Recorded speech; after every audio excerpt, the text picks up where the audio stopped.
Good evening, everyone. Before we begin, we're going to do a little exercise just to make sure that we're awake. So I want you to turn to the person to your left, shake their hand, say hello.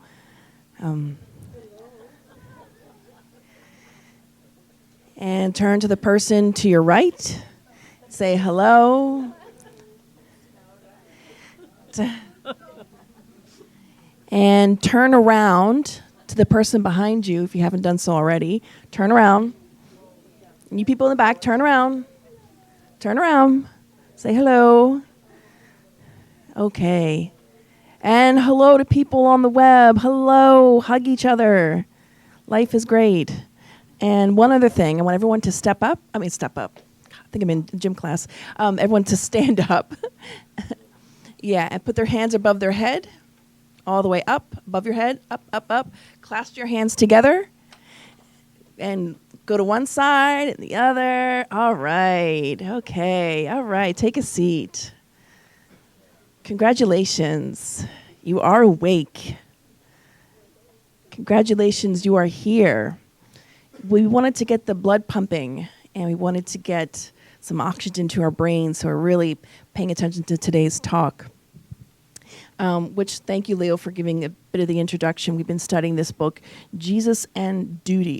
Jesus in Our Day, this chapter is entitled Jesus and Duty. It's an amazing book, and if you haven't had a chance to purchase it yet, we have books for sale here.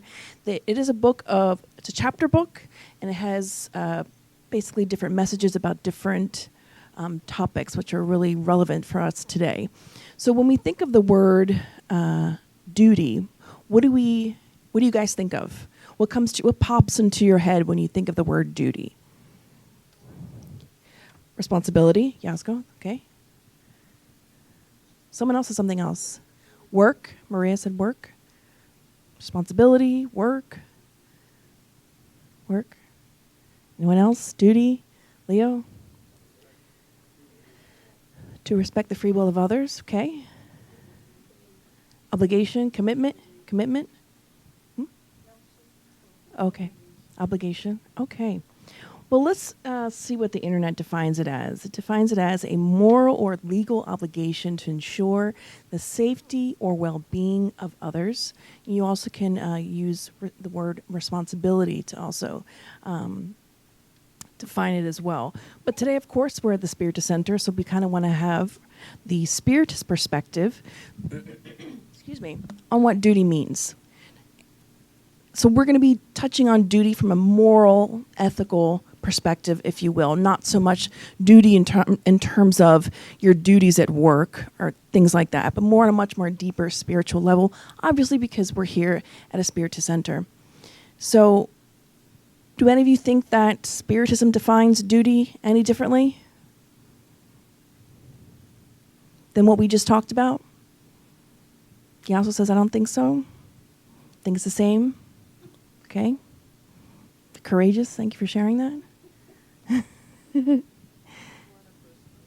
It's more on a personal level. Okay. Maria thinks it's more on a personal level. Okay.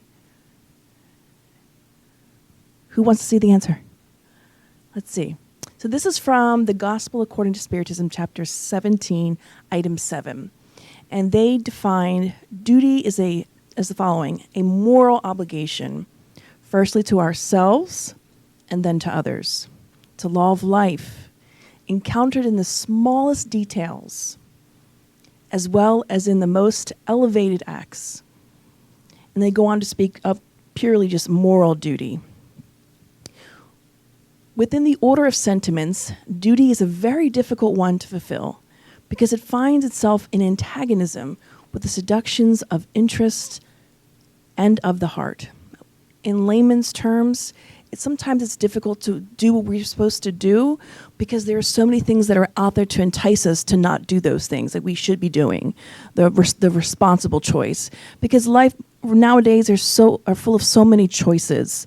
I saw some comic recently where people were having more anxiety and these types of issues nowadays because we have so many choices that it's just like you become overwhelmed. So that's, in layman's terms, what the Spirit, this is the message from the spirits, are trying to say there. And they go on to say, its victories have no witnesses, and its failures suffer no repressions. Man's intimate duty is left to his free will. So we choose.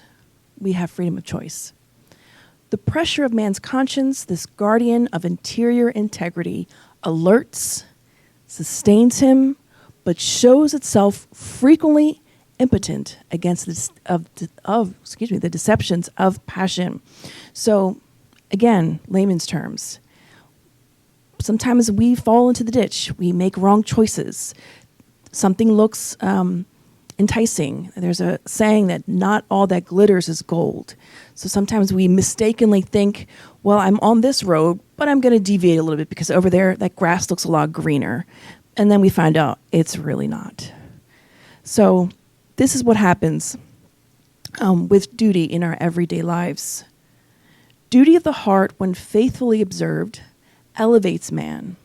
But how can we define it with exactitude? Where does duty begin? Where does it end? Duty begins exactly at the point where the happiness or tranquility of our neighbor is threatened, and therefore terminates at the limit we would not wish to be passed in relation to ourselves. I'm going to read that again so we all get that. Duty begins exactly at the point where the happiness or tranquility of our neighbor is threatened, and therefore terminates at the limit we would not wish to be passed in relation to ourselves. There's also another phrase that says, my rights end when yours begin. So it's kind of along the same lines, what they're trying to say here. So we can be more cognizant of how we're treating others and how we are relating to the word duty and how we're acting. And then we're going to learn with Joanna that she's going to present to us this sort of archetype in a way of a person who is out there in the world and all the ways in which we shouldn't be this way. So it's really important that we talk about what duty should look like. What are the things and goals we should be striving towards? What should be working towards? And I think it's really important that we see the word up top. I don't see the pointer. Let's see if this works. Smallest details.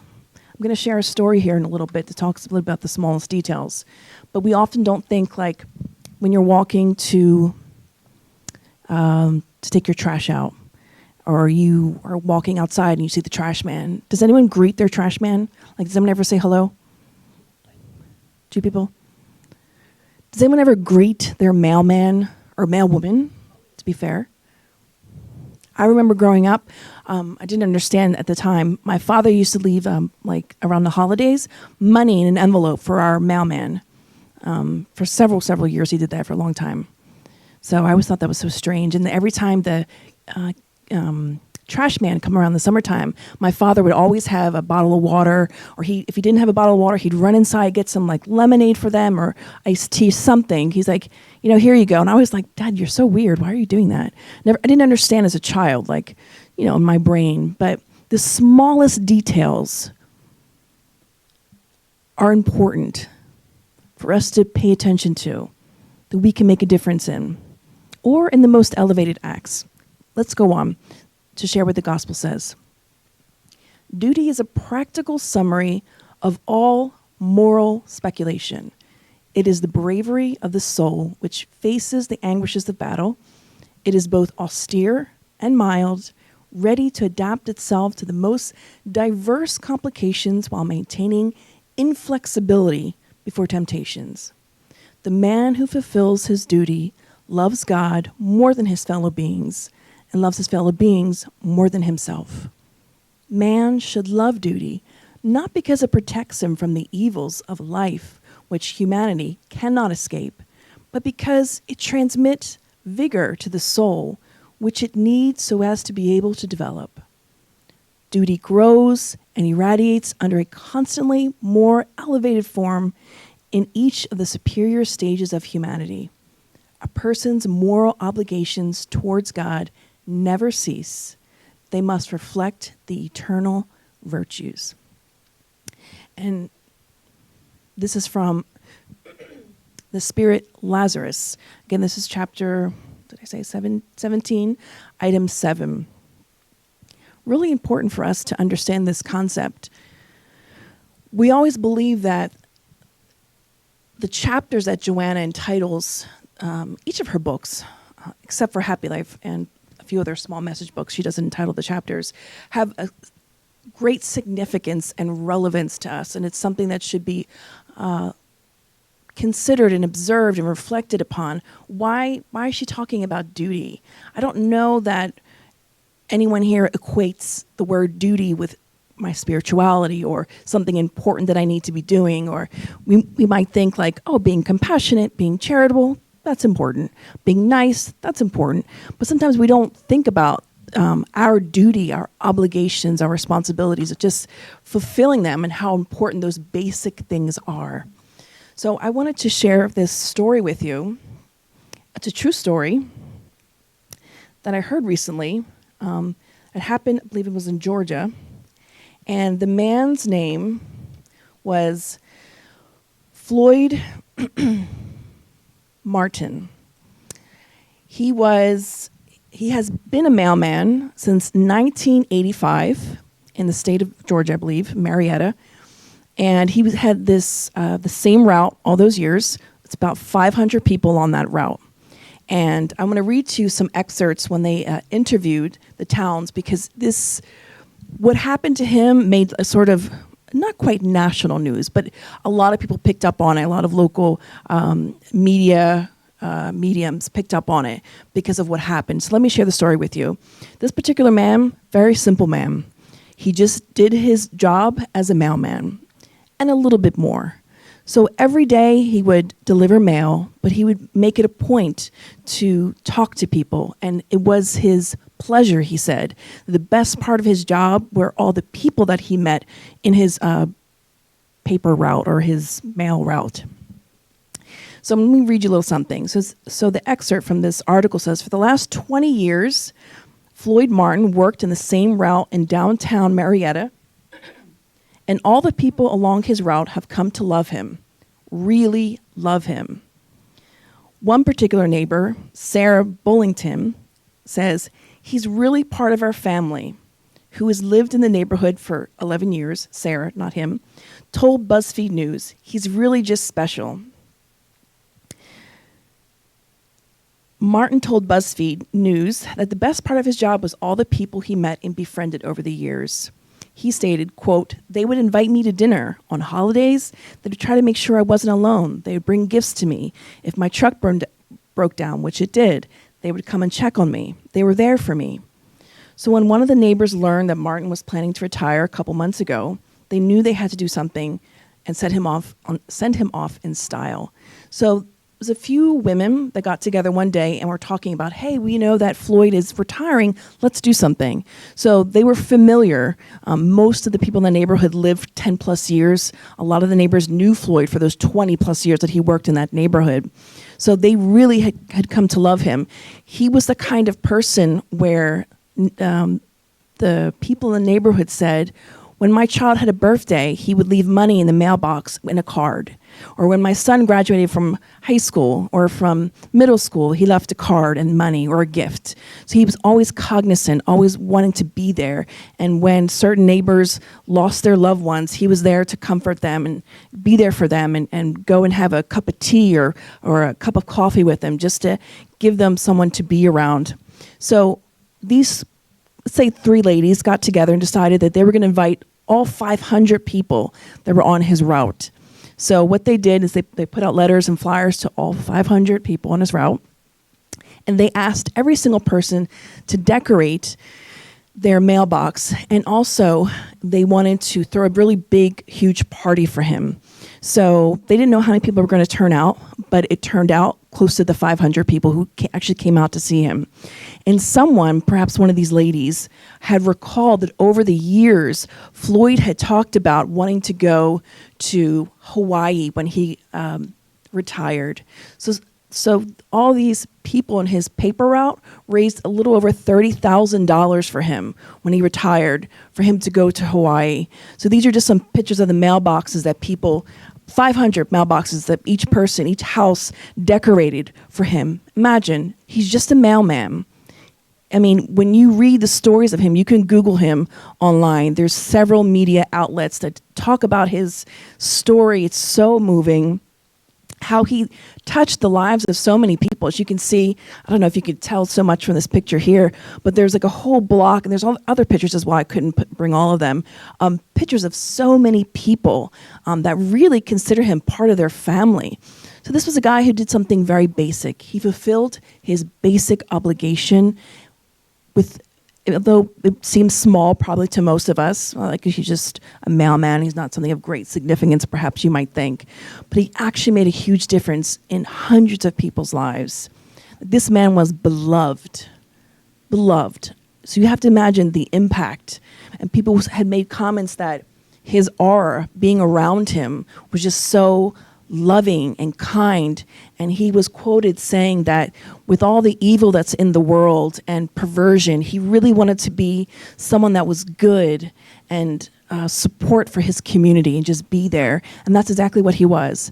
I've never heard of a story like this before. So it was pretty amazing what the impact of one person's good-natured heart can do. And when we are willing to fulfill our basic responsibilities and obligations to do what is right in our lives, to do the right thing, to make the right choices, and the positive impact that can have on others, the domino effect that it had in the lives of others. You can read multiple other stories of how he touched the lives of those people on his paper route. I think the mail route, I need to stop calling it paper route. Widowed women that were alone, anything you can imagine, people that were going through cancer, people that were going through loss, people that had new babies. Every person, he tried to be involved and be supportive. So something amazing. And actually, it's people like this, they're very simple and basic, that we can look up to in a way because of how they lived their lives. So we wanted to bring Floyd Martin and his life and all that he did as sort of a model, in a sense, of how we should be living our lives and completing our responsibilities with great love, tenderness, and care. But let's go on and discuss a little bit about how Joanna is going to be bringing the idea of Jesus and duty to us. She says the following: there can be no doubt that countless people unconsciously believe they deserve to have it all. We don't know anyone like that. They even think the sun shines because they exist. In order to provide them with light, warmth, and life, they lock themselves up in their self-bestowed values, but when confronted with reality, they become embittered or rebellious and lapse into aggressiveness or depression. So these are some of your narcissistic people. They're self-centered, only thinking about themselves.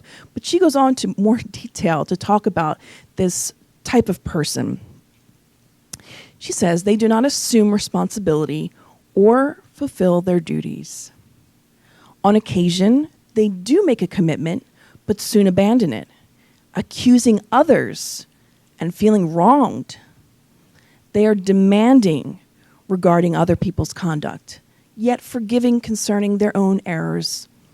Always in a state of confusion, they become a heavy burden on the social economy, creating unpleasant situations. I'm going to go ahead and continue to read on, but I want us to reflect, because I know it's very easy for us to begin to think about someone we might know or some person we encountered in our lives. But let us be aware, one of the things that Spiritism brings to us is for us to become more self-aware and not to begin becoming someone else's keeper, meaning not to think about all the issues that someone else has. It's meant for us to reflect. So she's bringing this sort of example of this person, but this particular person, maybe we have some tendencies similar. Maybe you might have found yourself on some level relating, even ever so small. It's important for us to pay attention to what she's talking about and reflect within ourselves and not start thinking about that one cousin you have, or that uncle, or your neighbor, or your, husband, wife, whatever, friend. It's important for us to do self-reflection. I don't want us to go through this and be constantly thinking about somebody else and not thinking about ourselves first and reflecting. She goes on to say, easygoing and agreeable when esteemed. They become rude and thankless if not regarded as they think they should be. Affable in success, they become aggressive when struggling. We've all encountered this type of personality. Again, whether we carry a little bit ourselves, whether we've had some of this in our lives, or whether we've actually had an encounter with someone who was exactly like this, or you might say somebody in the government is like this. But let us continue on and see where Joanna is going to take us. They forget that life tests our courage, our morals, and that we all have non-deferrable duties towards it, our neighbor and ourselves. It's the last line, it's at the bottom, and I apologize for the people in the back who might not be able to see it, but it's a very significant line. All this is significant.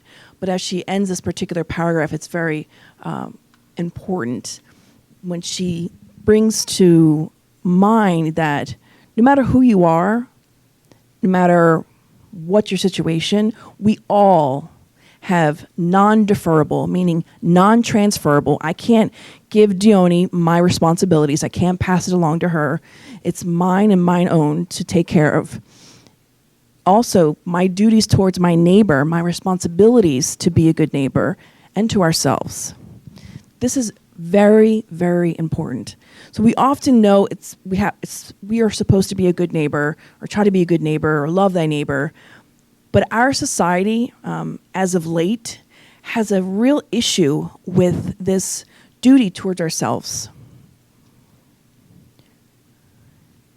The self-help industry is like $1 billion industry. I mean, millions of money are being made. And as of late, I would say the last 10, 20 years, last 40, 50 years that neuroscience was created, 50 years ago? That really changed a lot of perspective of 1950s maybe, yeah. So it really shifted the way we view a lot of our emotions, our mental state, and how we view ourselves as an individual person, psychology, positive psychology. So a lot of that we can see now seems has become a little bit more mainstream in a sense. We see it in a lot more mainstream areas. It's being integrated because it is important not only for us to love our neighbor, but for you to love yourself. For you to do what you need to do, be responsible for yourself as well. Because often we think that our duties are transferable, or I can just pass it along. I don't have to take care of this. I'll give it to somebody else. Your duties will always be your duties, even if someone else steps in and does them for you. Only I can love my mother the way that I'm supposed to, and my father, and my siblings. Other people can love them, but I need to do my duty and love them and respect them. Does that make sense? She goes on to say the following. No one has the right to enjoy something for nothing, exploiting someone else's efforts. The prize is the honor conceded to the victor who has endeavored to achieve.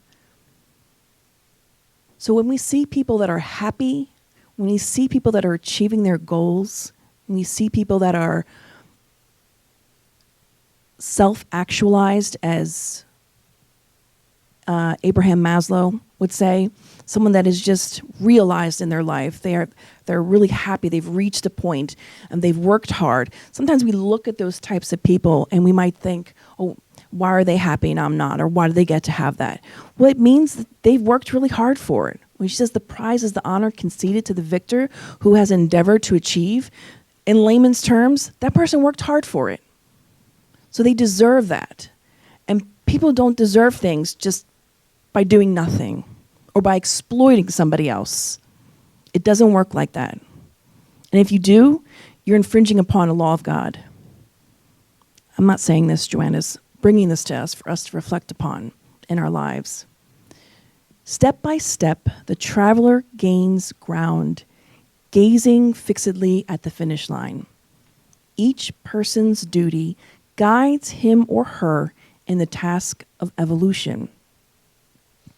This effort is the consciousness' moral achievement once it becomes fully aligned with cosmic order. So let's go back. Step by step, we gain ground and we start seeing the finish line, or some version of this finish line, because is there really a finish line? Aside from thinking about becoming perfect one day, which is a hard concept to really think about and understand at our level, I think. But I read something once that said that the finish line is kind of like a horizon, and as you get closer and closer to it, it sort of disappears, and then another one appears farther away from you. So I believe that's sort of an analogy of life, that the more we are working towards a goal, we continuously need to work on other things, and we become more elevated and work on different things, because we are, if nothing else, quite complicated human beings. We live many lifetimes.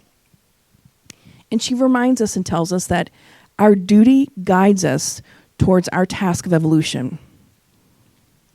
What does that mean? What does that mean when you guys hear that or read that? What do you think about when she says each person's duty guides him or her in the task of evolution? I think it's pretty powerful. What do you guys think? Anyone have any thoughts? Yeah, let's go. I think in our reincarnation, of course, we chose to go through some tasks to evolve. This appears, of course, as a duty, to see if we pass through or we failed. So I think it's in this way, I think it is. Yep. Anybody else have any thoughts or reflections?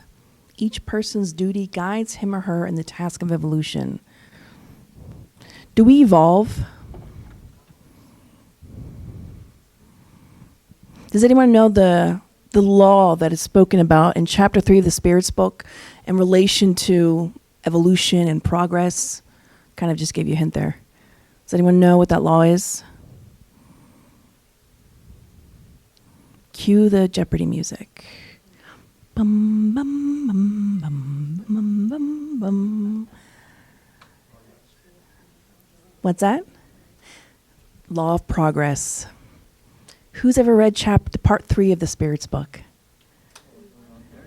On Thursdays. It's a phenomenal section. It talks about the divine and natural laws.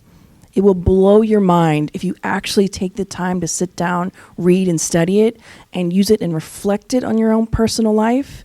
It's amazing. We take these books for granted. We don't, or perhaps maybe we don't. Maybe you all are very appreciative of it, but I think sometimes we take a little bit for granted. She goes on to say, this effort is the consciousness' moral achievement once it becomes fully aligned with cosmic order. Being useful in any and every circumstance, favoring progress, living with dignity, these are a few expressions of one's duty. Being useful in any and every circumstance. So let's stop and think for a second. Let's do a mental exercise. So I want you to think about the last circumstance you found yourself in this week, and whether or not one of those circumstances you were as useful as you could be, or could you have been more useful? Could you have been more helpful? Could you have done more? In the Spirit's book, I want to say it's in part 3, Law of Charity, Love, and Justice, I believe. If not, someone else correct me if I'm wrong. But they talk about when they discuss charity, that charity means doing all the good that is within your power to do. Not a little bit. Here's a penny. Here's an hour of my time. But doing all the good that is within your power to do. The majority of the patients that I deal with on a day-to-day basis 50%, or probably there's a much higher percentage, have some sort of emotional or mental challenge, issue within themselves. And many of them tell the story to us, the nurses, when they talk with them, about their experience with suicide and wanting to take their own lives and days leading up to it. And one of the things in the hundreds of stories that I've heard that really has always stood out to me were the stories of really just wanting something so basic in life. Walking down the street and just hoping that the person who's going to walk by you says hello to make you feel alive, that you matter, that you have purpose. And seeing that person just walk right by you.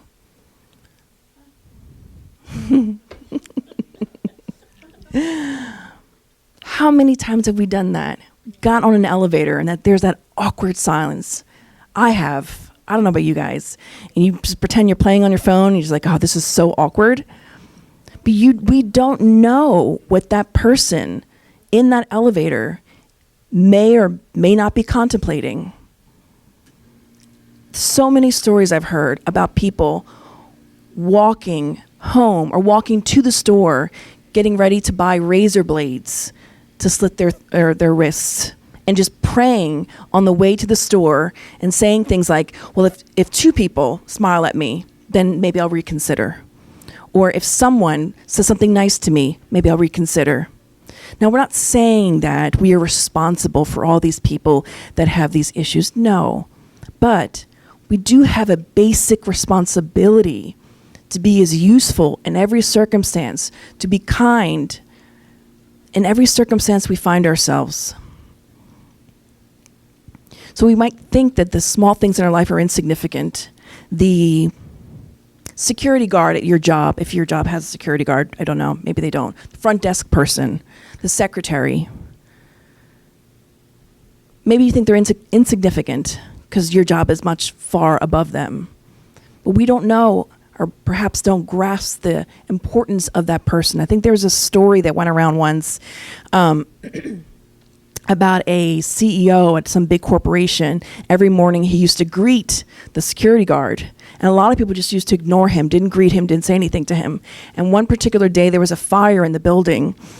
And I believe, if my memory serves me right, which I could be wrong and I could be twisting the story a little bit, but that's okay because the point is the point of what I'm going to get to, that everyone else is rushing out of the building and getting out from the fire and all those kind of things. But the security guard remembered that he didn't see that his friend, the CEO, come out. He had watched everybody run by, and that particular day he knew that his friend, let's call him Mark, was upstairs in his office. And he's just searching for him and looking for him and doesn't find him.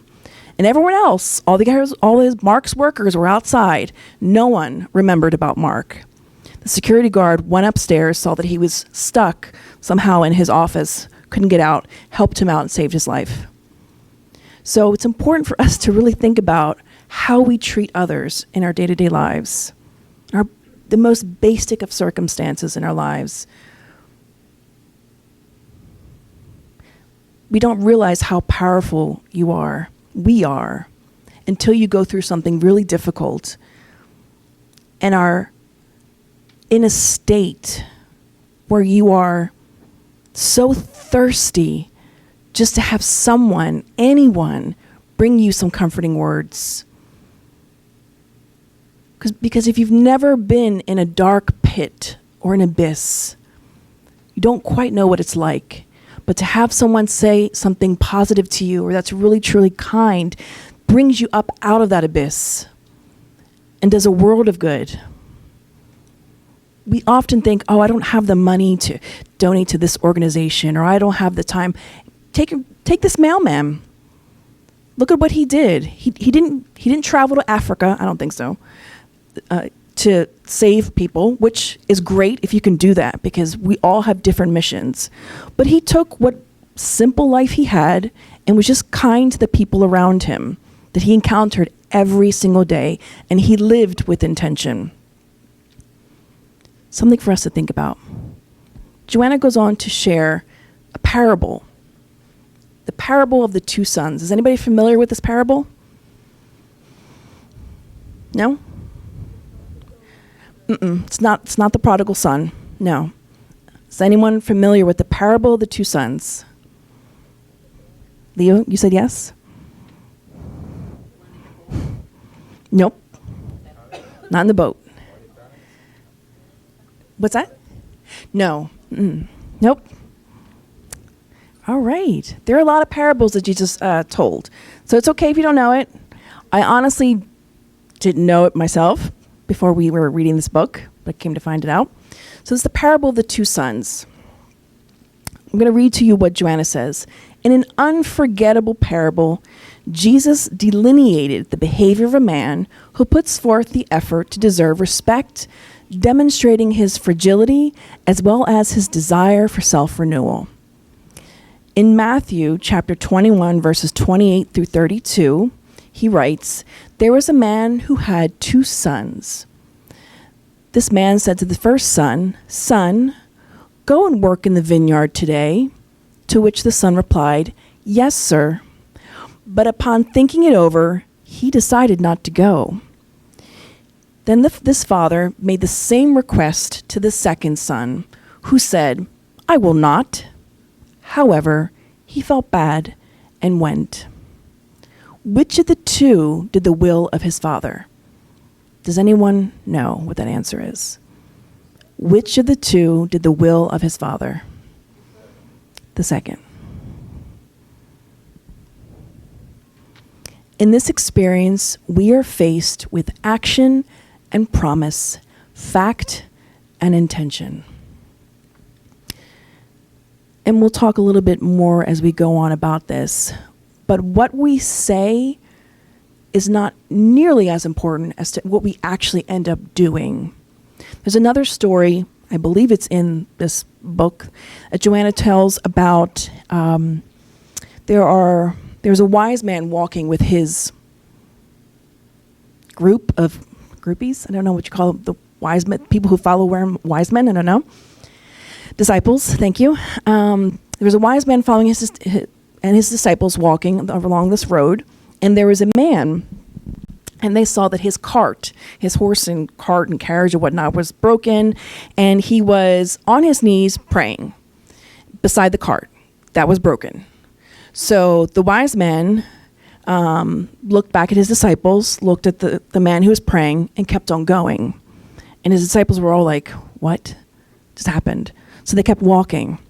So further on down, maybe a couple of blocks down, they encountered a man, and they could hear him before they saw him because they heard someone yelling obscenities and, cursing, yelling profanity. And as they got closer and closer, they saw a man in a similar situation whose cart was broken, but he wasn't just sitting down praying. He was cursing and yelling at everything and anyone around him, but he was trying to fix his cart. So the wise man looked at his disciples, looked at the man, and went over to help the man and told his disciples to come on and help them. So they walked over to the man who was cursing and yelling and screaming and carrying on, but he was trying to fix his cart. And they helped him, he fixed it, and he went on his way.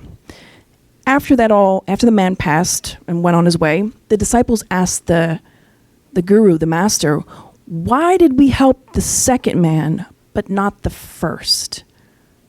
Why do you guys think? Help those who help themselves. He was working. Who was working? The second one? Okay. Anyone else have any insight as to why? He's trying to find a solution. He was proactive. But what about he was cursing? The other guy was praying. He was being pious. So Joanna brings to us this understanding. She says, the wise men turned to his disciples and said, "We helped the second man because although he was yelling profanities and carrying on, he was also trying to dig himself out of the ditch. He wasn't just waiting for some savior to come and save the day. He was actively trying to work." So action and intention play a big part in our lives. But also, much like these two sons, sometimes you might say, yeah, I'm going to do something, and then I don't. And maybe at first you might say, I'm not going to do it, but then you decide to do it. And that's okay. The point is that we are fulfilling our responsibilities and our obligations. I hate to say the word I. Really would like to say the word we, but I'm going to use the word I. A couple years ago, came to understand how important it is to fulfill your basic duties and obligations. When we were studying the book here at the SSB, it was entitled From Manuel Filomena de Miranda, Torments of Obsession. Don't ask me to say that in Portuguese because I can't. Torments of Obsession. It's not in English yet, I don't believe. No. Well, we were in the midst of translating it, so we were all kind of reading it in our translation. So it was amazing. Is anyone familiar with this book at all? I read it. 2 people in the front. Anybody else? Show of hands. Leo, of course, I know. Well, aside from the SSB members who I know who are here, is anyone else familiar with this book? Who can read the Portuguese language? Which is a handful of us in here. That book is so, well, we always say these books are life-changing, but it's an amazing reminder of what happens when we do not fulfill our very basic obligation and responsibilities. That book is filled with story after story of people that were born. The plan for them was to become spiritists, to live a certain way, to live their life a certain way, to do certain things, and they strayed from the path. And what happened to them when they went back to the spirit realm? If you read the Portuguese language, I highly recommend. You probably can get a PDF of it online. Most of the time, these books have been published for decades, so you probably can pick up your own copy online. You will be amazed at these stories and how much it will call your attention and bring awareness to yourself. At least it did, I think, for us who studied that book, that how important it is, although my life might seem unimportant, small, or I might feel unimportant or small, but I am very much significant, and my life and purpose should be respected by me, and I should feel grateful for it. Something for us just to reflect on a little bit. Joanna goes on to say, action must predominate because it results from duty.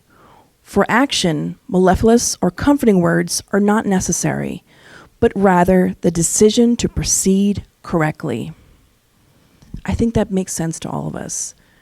The point is for us to continue on, and if we have to yell obscenities, but you're working on it, good job. The point is that we're trying, that we're not giving up, or trying to, as Joanna said before, what was her words? Trying to defer our duties to somebody else. It's not possible. We may tell ourselves that and believe it, but we are incorrect. She goes on to talk about Jesus. As she always does in every chapter, she reflects on him as our model and guide.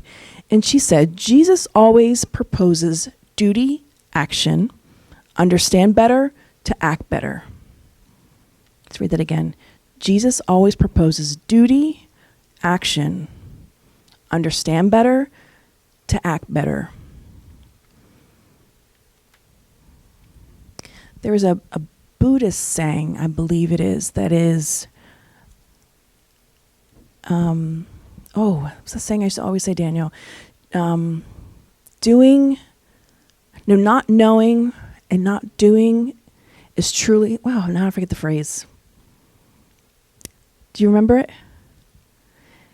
But there was something to the effect of when someone is doing something wrong, and we often might find ourselves doing this, you look at that person and say, oh, they should know better. Look what they're doing. Can you believe that? They honestly know better. If they are doing that particular thing, it's because they don't know better. Something within their mind, in their consciousness, they're not yet aware of. they're not at that level yet. In another one of Joanna's books, I want to say it might be in Existential Conflicts, where she talks about, do you ever get angry with your cat for not sitting with you at the dinner table and eating dinner with you? No, no one does, right? So do you ever get angry at like your dog for not like taking out the trash for you? Or, I mean, animals are very smart. Cats and dogs are very smart. I'm not saying that they're not. But we wouldn't get upset with them if they weren't elevating to our level, right? So Joanna uses that as an example to equate with how we should look at others that are not meeting our expectation. Stop waiting for someone to elevate to your level of understanding, because maybe they're just a cat or a dog. That's their level. Let's not waste time on that. Understand better, act better. That's why it's important for us to constantly be reading, studying. How many of us, or how many of you, have ever read a book or a chapter or a page before you went to bed? How many of you still do that in the era of Netflix and Hulu, Sling TV? Yeah, I know, the struggle is real. Netflix and Hulu is very enticing to watch before bed. Amazon Prime also, yes, absolutely. I mean, we have so many choices nowadays that we forget about the most basic of things are important in our lives. Reading and studying and filling what we're filling our souls with, what we're occupying our mind with. I'm not downing Netflix, Amazon Prime, or any other thing of that sort, because Lord knows we have it. But it is important that we don't stray away from the basics. Or even the collection here we have here from either Givaldo or Andrea Louise, the most basic of the basic. Or even any other type of book that's uplifting, positive, that's trying to gear you in the right direction, that encourages you to seek within yourself and not try to press down or suppress or ignore things, but that make you think, that make you question. Joanna goes on to say about Jesus, he never induces anyone to alienation from objective reality. He never induces anyone to alienation from objective reality. He establishes a scale of values that must be respected, and the most relevant ones deserving priority. Those are the essential accomplishments for upright individuals who fulfill their duty. So Jesus is not asking us to do something that's so obscure or insane. They're very, as defined here, basic scale of values. Being kind to others, fulfilling your obligation that you were born to come and do. Even though if you were not consciously aware of your reincarnatory plan, somewhere in the depths of your soul, that guide, that inner guide is there, leading you. Because that little, the angel and the devil on your shoulder, when you're doing something that's not correct. We know in the depths of our mind and soul. She goes on to say that before him, stagnation means death, and stagnation is a crime against the kingdom of God, lying within the human being and needing to be attained. All the parables he offers us are action-packed, without external impositions, but rather the result of the lucid willingness of an awakened conscience.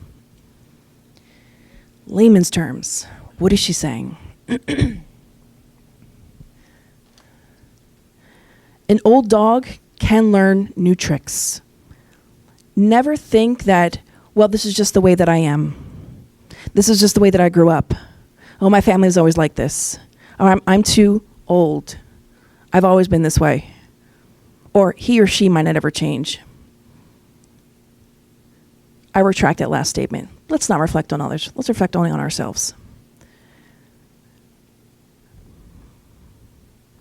The kingdom of God that lies within us, needing to be attained. How many of us, don't show your hands, just mentally raise your hand, because I don't want anyone to feel uncomfortable. How many of us feel like they're working towards their attaining the kingdom of God within themselves?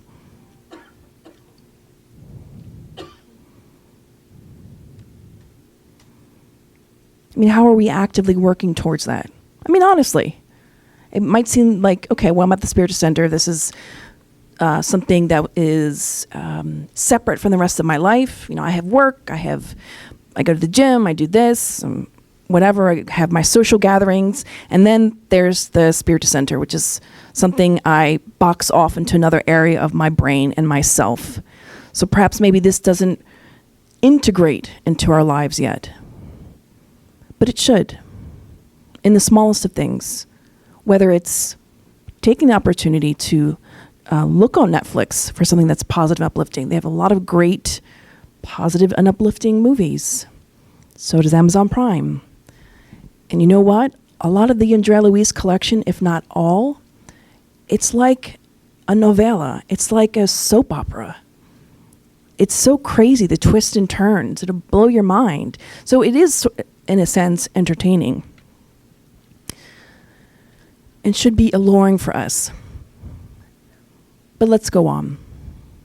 Joanna reminds us that all of Jesus' parables are action-packed. Now, not action-packed like you think about movies, action-packed, that type of thing. But action-packed in the sense that something is going on there, that people are taking action without external impositions. So it's not something that comes from the outside. All of his parables are asking us to go within ourselves and make a change, take an action. For those who are awake, a lot of people, we are still sort of asleep in our understanding of the world around us.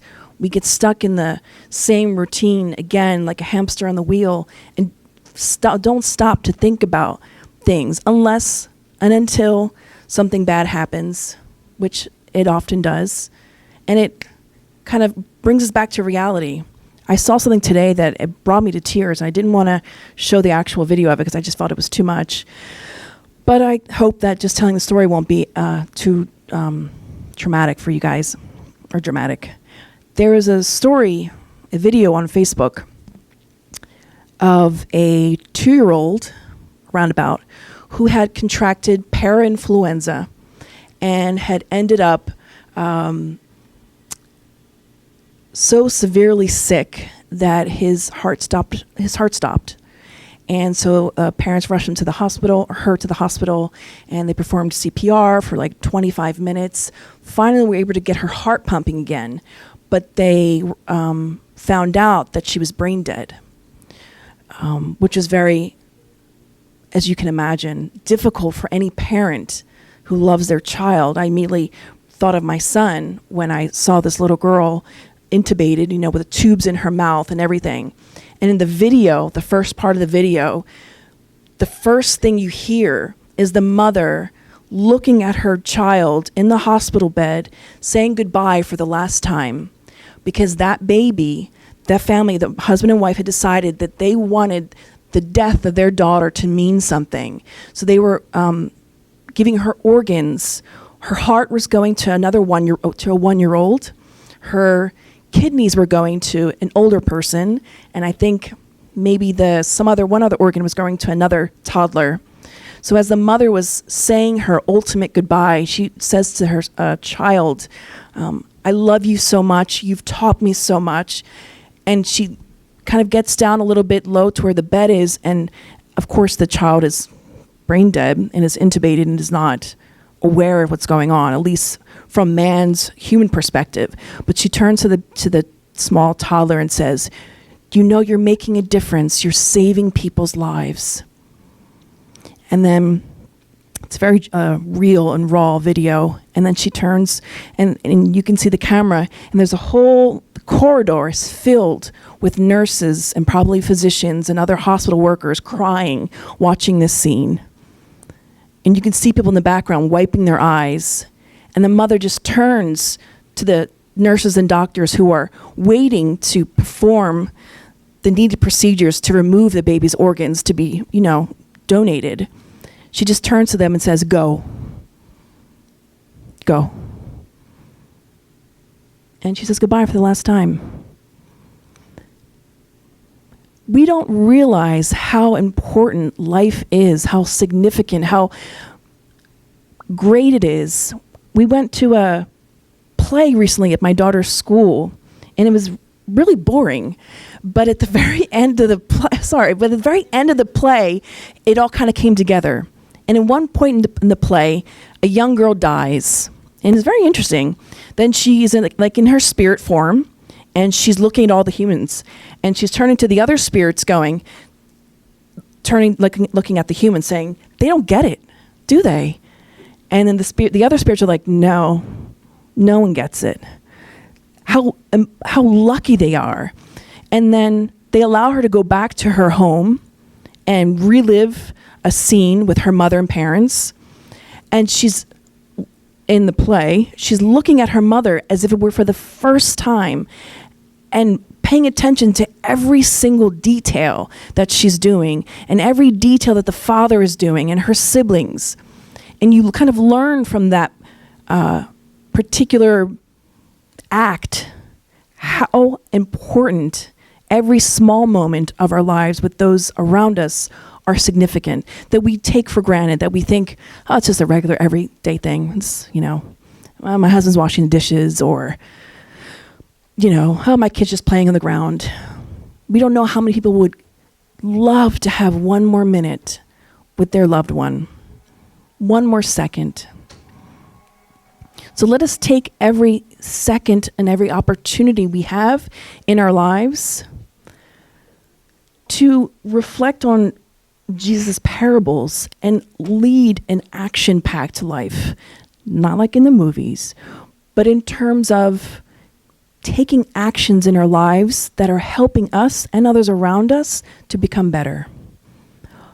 In other words, are we living consciously? Are we really awake? Are we living with intention? I truly believe it's very difficult to conceptualize this idea unless you've gone through something very difficult. I could be wrong, but I speak from personal experience. Until I experienced death in my family, I never truly knew what it was like to lose someone, and then to wish to have one more minute with that person back. So it's much easier, I believe, once we go through something, but don't let it get to that. Don't wait till you have to learn that awful lesson. Appreciate people around you now, even if they're seriously annoying. Because guess what? You might miss that annoyingness.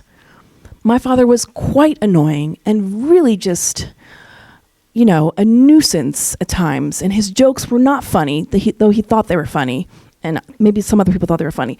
But I would give anything to hear that again and go back and relive that moment. To hear those stupid jokes that didn't make any sense as he translated from Portuguese to English. Made no sense. But to him, they were funny. But we don't think about those things. We're so engrossed and fixated on the negative. And I heard something recently from Alberto Almeida. He is a physician and a transpersonal psychologist in Brazil. He's a spiritist speaker. And he said, there are a lot of people that suffer from depression, legitimately. But there are also a lot of people that are addicted to being sad, that are addicted to being negative. They're not depressed. Their rhetoric, everything they talk about is just negative. They view life in a negative perspective. Everything is bad. Nothing is ever good. Let us not be like that type of person. Let us try to see the good in all that is around us. And let us not wait for that horrible moment in our lives to awaken, to realize all the good that's in our lives and the small basic things, like watching your loved one make coffee in the morning, even though technically it's the Keurig machine doing it, but still, they're making coffee for you. The simplicities of life. And I'll share one last thing. And forgive me for being personal, but that's where I get my ideas from. That's where I guess I'm reflecting from. Probably a couple weeks ago, just doing our normal routine at home, getting up with our 16-month-old, feeding him breakfast, and my husband, as per usual, is always on his laptop working for some spiritist organization or another, was sitting on the couch doing that and probably watching football or soccer on TV. And now I was feeding our son. And it was just like, I was singing a song with my son, and my husband was on the couch, and our daughter was upstairs in her bedroom cleaning. And my husband turns to me and goes, something to the effect of, this is, I'm so happy. Like, and I turn around because I'm like feeding my son. I'm like, what are you happy about? Like, it was such a mundane moment. It was something we did every day for the past 16 months. It was no different.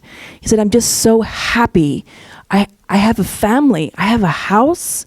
I have a wife. I have an adorable child, and I have a child upstairs, and we're okay. And that's awesome. That's something marvelous to be able to have that inner reflection. Now, let me just say, as a sidebar, he's not perfect. Okay, guys, don't think that he's like, but it's just, we believe it was an interesting thought to think about, to appreciate the smallest of moments in our lives. Take home thoughts as we finish our discussion for today, or talk. Joanna says, never make a promise you do not intend to keep. Never make a promise you do not intend to keep. Be careful what you say. Be careful what you promise. Because if in your heart of hearts know that you won't be able to follow through, don't say it. And don't promise it. Never rest on your laurels. Assess the possibilities and press on. Layman's terms, don't just bask in the glory of all that which you have and let it be that. Think about all the possibilities of how you can continue to grow, to learn, to help others. Gandhi didn't sit around going, man, I'm pretty awesome. I'm like a guru to like thousands of people. He just continued living his life as best he could and pressed on and continued to do all the good he could do that was in his within his power to do. She goes on to say, the duty that imposes selflessness and hardship is the same that brings you harmony, ridding you of conflict and doubt. The duty that imposes selflessness and hardship is the same that brings you harmony, ridding you of conflict and doubt. Sometimes fulfilling our obligations is a hardship for us because we have to be selfless and think of others, not ourselves. But it is also that very same thing that can bring us harmony and allowing us to rid ourselves of conflict and doubt. For those of you who ever been through anything difficult and you didn't rebel from it, but you went through it, you experienced it, and you moved on. If you take some time to reflect back, you might feel a little bit lighter.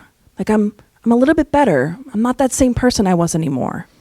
That's a good sign. It's a good thing to reflect about because that's what we're talking about here. She goes on to say, never cease to grow inwardly. The discontent you feel in regards to your accomplishments will be your motivation to aim higher. You are a servant of the world. Jesus, who came from the stars, stated that he was the servant of all so that we may have life and have it abundantly. So always think of it in that context, like the mailman, Floyd, who always lived to serve others. That's what brought him happiness, to see happiness on the faces of other people, to know that other people felt safe, felt less alone, and less alone in the world. And recently, and we're going to end with this and switch to our passes. We won't have a Q&A because we're going to read this as a part of our end blessing. So recently, not recently, we always have mediumistic meetings. And sometimes we get a message from the mentor. Depending upon what's going on in the world or around us, sometimes they come and give us a message to reflect upon how to help ourselves, how to protect ourselves, which is really important in our day-to-day lives. We might not think that or be aware of that, but it is important to safeguard yourself, especially with a lot of toxic people in the world. So let me read this message to you. It was the advice from one of the spirit mentors. And sorry, the lettering is really small. Dear friends, we would like to suggest to you one way to protect yourselves in addition to prayer and positive thought. I have listened to your concern about how to protect yourselves from the turmoil that is currently happening in all areas around you. We are advising you about the need to take care of your physical bodies. There are chakras or energy points that connect your physical body to the spiritual body as well as to your spirit, and to all the energies that you cannot see but can feel. Listening to your previous conversation, we decided to bring this communication so you can help yourselves to be protected from negative energies, because certainly planet Earth is living a moment of transition, and the whole planet is shaking from its roots, morally, spiritually, and physically. And all of us, even us, we spirits, are able to feel it. Then they begin the advice. First of all, when you enter in an environment and you feel it is toxic, it is a toxic psychosphere, toxic environment, or you're going to a place that for some inexplicable reason you don't like or you feel uneasy, just mentally imagine that you are closing the following 3 points, meaning your chakras. The first point, the first chakra at the top of your head, imagine it closing. Imagine that there is a light coming in and out of the top of your head. But when you feel that there is a dangerous energy threatening you, just visualize yourself closing this point very tight. This is the first point that you need to protect. The second is the frontal point or frontal chakra. Through this point of energy, you emit and receive all the ideas or mental waves of other incarnated and discarnated spirits. Simply imagine that you are closing it tightly. The last point is the cardio or heart chakra. Again, imagine that you are closing it tight. By imagining closing these 3 points of energy, you are protecting yourselves from other vibrations that are not going to be beneficial for you or your body. Mentalize our dear Master Jesus with his kind and robust smile. Mentalize him embracing you like a dear brother or sister. Just imagine that he is embracing you and protecting you in these environments.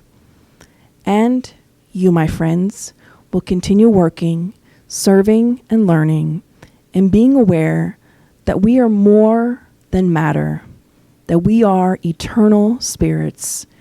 It is with love and with joy that we greet you in this holiday season. May the love of Jesus be with us always, and so be it. Spirit friend.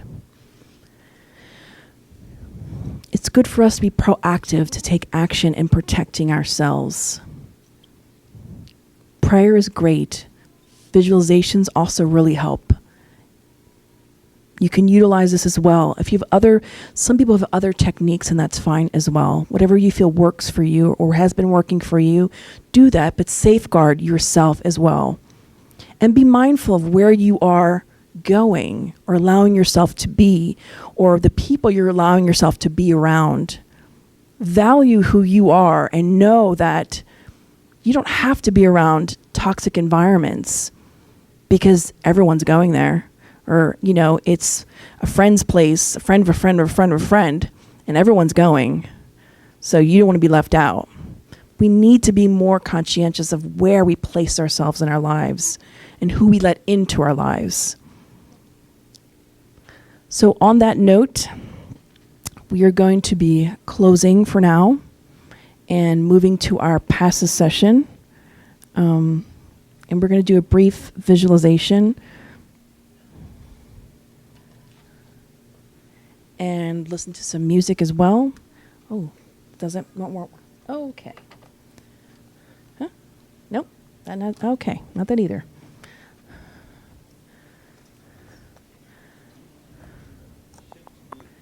Thank you. I was looking for that.